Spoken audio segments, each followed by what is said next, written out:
The envelope was so thin I could see its crease under the lights. Someone clapped behind me. Someone else raised a phone, but all I heard was the faint rustle as my parents slipped it into my hand. 2 bills, nothing more. Your grandma sent this for you, they said, smiling for the room. Not for me. I kept my face still, letting the noise blur around the edges. The cake, the lights, the people, it all felt staged. What none of them knew was that this envelope wasn't the real gift. The real one was coming, and it would ruin the night. I learned early that some people in a family glow under every light, and some disappear even when they're standing in the same room. When I was 15, I tried to make myself visible. I spent 3 weeks sewing a dress for our school talent show, cutting fabric bought from the clearance bin at the craft store, staying up past midnight to trim the hem until it fell just right. The night before the event, I carried it into the living room, hopeful in a way I hadn't grown out of yet. My mother sat on the couch scrolling through her tablet, my father buried in a newspaper, my sister on the rug showing off a new phone case that lit up when she tapped it. I held the dress up like a small flag. Nobody looked. My mother finally glanced over, offered a quick, "That's cute," and immediately turned back to the glow of my sister's screen. The dress drooped a little in my hands. I told myself it didn't matter. That pattern never changed. Every time I edged forward, something shiny in my sister's orbit pulled the room away from me. On my birthdays, I'd unwrap practical things: socks, a planner, a coat meant to last for years. My sister would tear through boxes of earrings, handbags, perfumes, the kinds of things my parents said were fun for a girl her age. When I brought home good grades, the papers stayed on the fridge for a single night before being replaced by a new receipt taped up for my sister's effort award.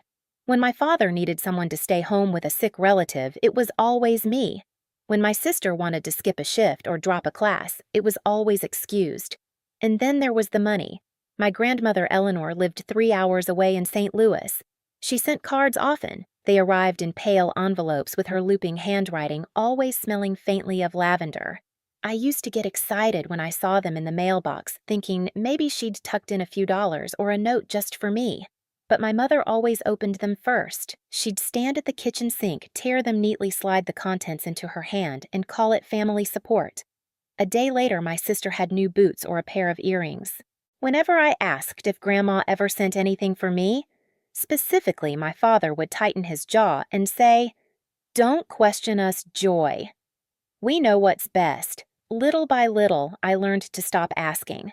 I started putting everything I felt into the margins of my sketchbook lines, silhouettes, outfits I imagined wearing on a life I didn't have yet.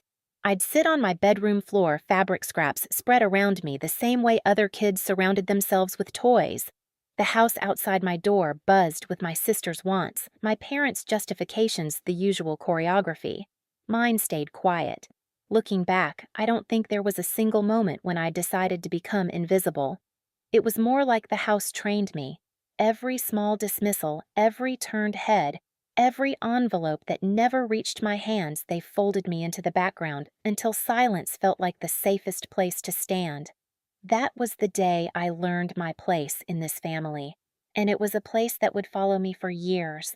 The weeks after graduation felt strangely bright on the surface. My parents hosted small dinners, played cheerful music in the mornings, acted lighter than I'd seen them in years. But the brightness had edges, sharp ones. My mother came home one afternoon wearing a necklace I had never seen before, thin gold catching the kitchen light. She touched it like it was nothing.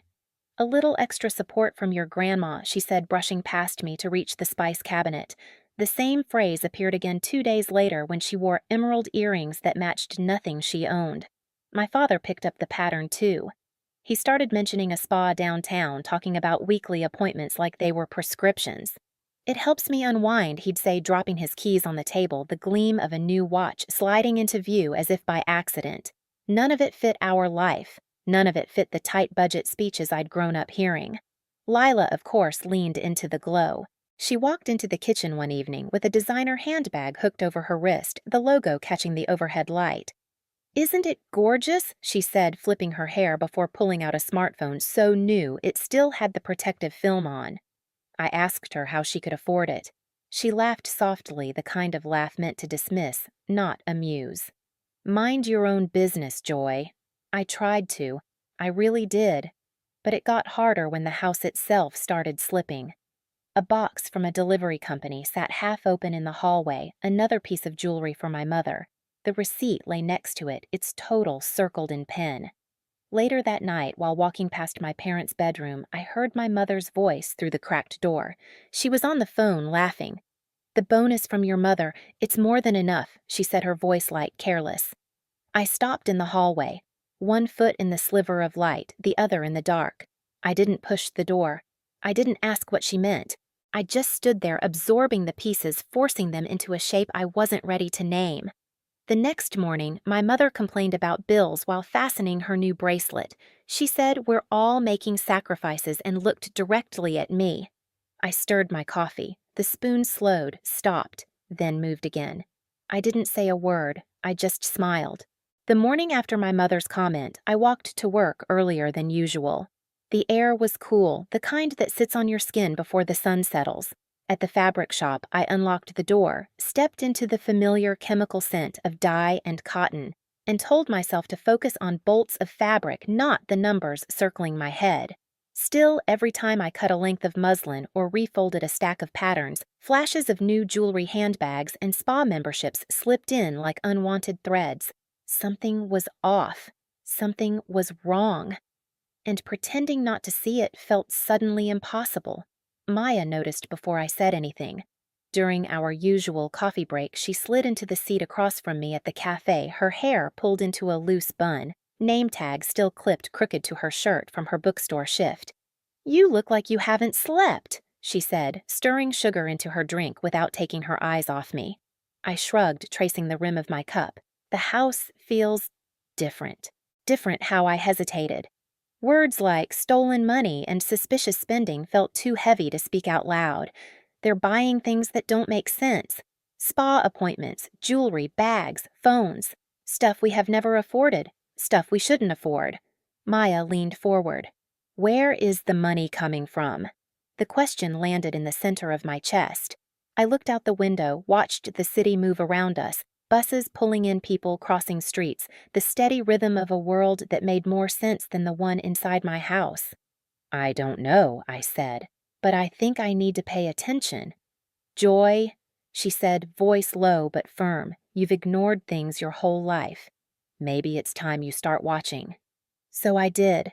That week, I turned into a quiet accountant of other people's purchases.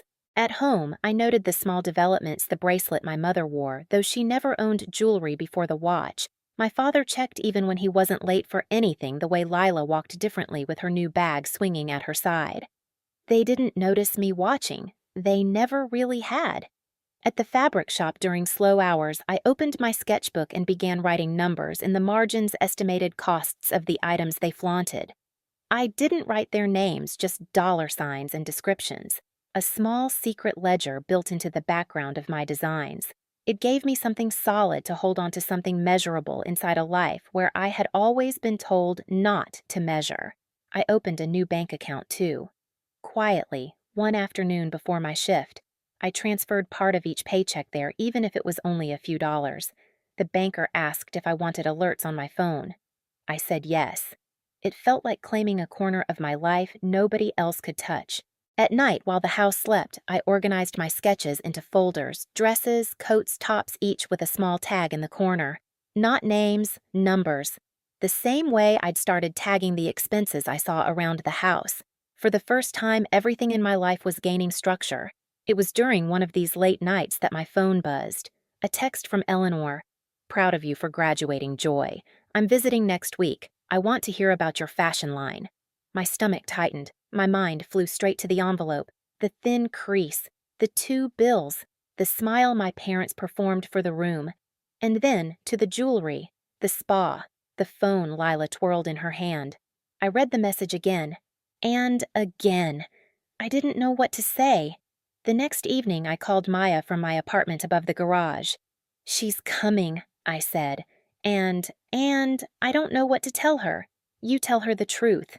I don't want to blow up my family." Maya exhaled. "Joy." They blew it up. "You're just walking through the smoke."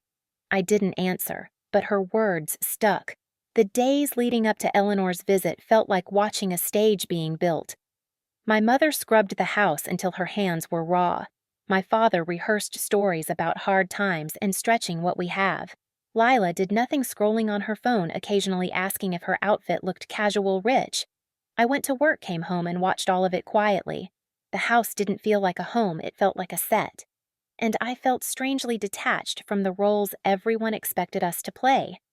On the day Eleanor arrived, the air smelled like roasted chicken and polished wood.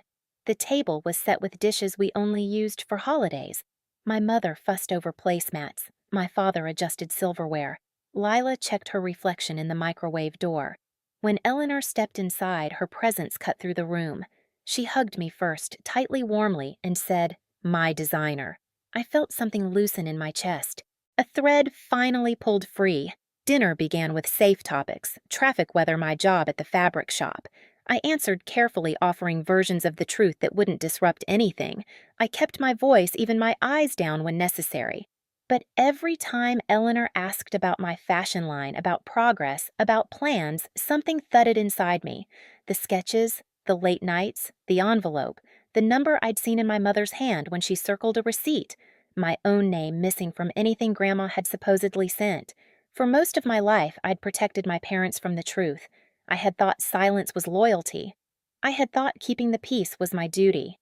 But that night, as I watched Eleanor's eyes soften whenever she spoke to me, a quiet decision formed. A line I hadn't drawn before. If she asked directly about the money, if she said the number out loud, I wouldn't lie to her. Not this time. Not anymore. Dinner was almost finished when it happened. The kind of moment that doesn't arrive with warning, just a small shift, a change in breathing, a pause between clinks of silverware. Eleanor set her fork down the metal, touching the plate, with a soft, decisive sound. She looked at me, not at the table, not at the food, but straight at me. "So, Joy," she said quietly, "did the 18,000 I sent help your fashion line?" The room froze. My mother's hand stopped mid-air, fingers tightening around her napkin. My father's glass lowered an inch, his eyes flicking to my mother as if she might answer for me. Lila's smile fell, her phone sliding slightly in her palm. I felt every heartbeat in my throat. For a second, I could hear nothing. No conversation from the neighboring house, no hum of the refrigerator, just the weight of her question hanging above the table. The number pulsed in the air like a siren no one could shut off. I thought of the envelope on my graduation day. 2 bills, nothing more. I thought of the necklace, the earrings, the spa appointments, the handbag swinging from Lila's wrist, all the unexplained luxuries, all the quiet explanations I'd swallowed. I lifted my eyes. "I only got 200, I said. 4 words, quiet, plain. But when they landed, the entire room changed shape. Eleanor's face shifted instantly, warmth draining, steadiness sharpening. She didn't shout, she didn't gasp. Her expression simply hardened, like something inside her snapped into place. She turned to my parents with a calmness that felt more dangerous than any raised voice. Where she asked, "Is the rest of the money?" My mother blinked rapidly, color rising in her cheeks. We used it for family needs," she whispered. What needs Eleanor's tone never rose. It didn't have to. My father cleared his throat. "It's complicated, Mildred. Things were tight. We handled it the best we could." Eleanor didn't look away. "I sent that money for Joy. I wrote it in every note, for her designs, for her future." Silence thickened. My mother's napkin twisted into a rope. My father stared at the table. Lila shrank into her chair, her new phone glinting beside her like a guilty witness. Then, in a single breath, the truth cracked open. My mother whispered, "We spent it. On things. For the house. For Lila. For us." The words hung there limp and ugly. Eleanor inhaled slowly. "Then hear me clearly," she said. "There will be no more support. Not a dollar. Not a visit. Not a favor." She turned back to me, and her eyes softened just slightly. "From now on, anything meant for you comes directly to you. No middle hands." My parents sat hollow, the performance stripped away. Lila clutched her phone as if it could shield her. Later on the porch, with the night air drifting in, Eleanor told me about the years of checks, the amounts, the intentions she thought were honored. And then, she said the words that cut through all the noise I'd lived in. "You're coming to work with me. You'll learn the studio. And my apartment in Springfield, it's yours now." I didn't speak at first. The porch light flickered. Somewhere inside a door shut softly. Then I exhaled a slow, steady breath I felt all the way to my bones. "I'll do it," I said. The week after that dinner moved quietly, like the house was trying not to disturb itself. I packed my things one drawer at a time, folding clothes I'd worn for years, sliding sketchbooks into a suitcase that suddenly felt too small for everything I'd held back. Bills began stacking on the kitchen counter, unopened envelopes with red print showing through thin paper. My father avoided the living room. My mother cried in short, trembling bursts. Lila stayed mostly in her room, her phone lighting the doorway each time she checked it. On the morning I left, the house felt colder than usual. My suitcase stood upright by the door, the zipper drawn tight. My mother pleaded, first her voice cracking around the words. My father tried to frame everything as a misunderstanding. Lila said she didn't know the money was meant for me. Maybe that was true. Maybe it wasn't. Either way, it no longer mattered. I didn't raise my voice. I didn't explain myself. I just said, "You took what was meant for my future and spent it on yourselves. I can't trust you anymore." Then I opened the door and stepped out, the sound of it closing behind me, softer than I expected. The apartment Eleanor gave me was small but bright. Morning light spilled across the floor, warming the blank walls, making the empty space feel like possibility instead of lack. I made coffee, sat at a small table by the window, and opened a fresh sketchbook. For the first time, the page didn't feel like escape, it felt like direction. At the studio in St. Louis, fabric hissed under steam scissors, clicked machines hummed. I blended into the rhythm easily, as if the noise knew me. And somewhere inside that quiet shift, I realized I finally belonged to myself. In the weeks that followed, I learned that silence can remake a life. Not the kind I grew up with, the kind that swallowed me whole, but the kind that opens a door and leaves it wide for light to enter. Each morning in that small apartment, the sun hit the same spot on the table where I kept my newest sketches, and for the first time, I didn't feel the need to hide anything. Boundaries aren't walls. They're the place you stand when you finally decide what your life is worth. If this story echoes yours, let it remind you your future belongs in your own hands.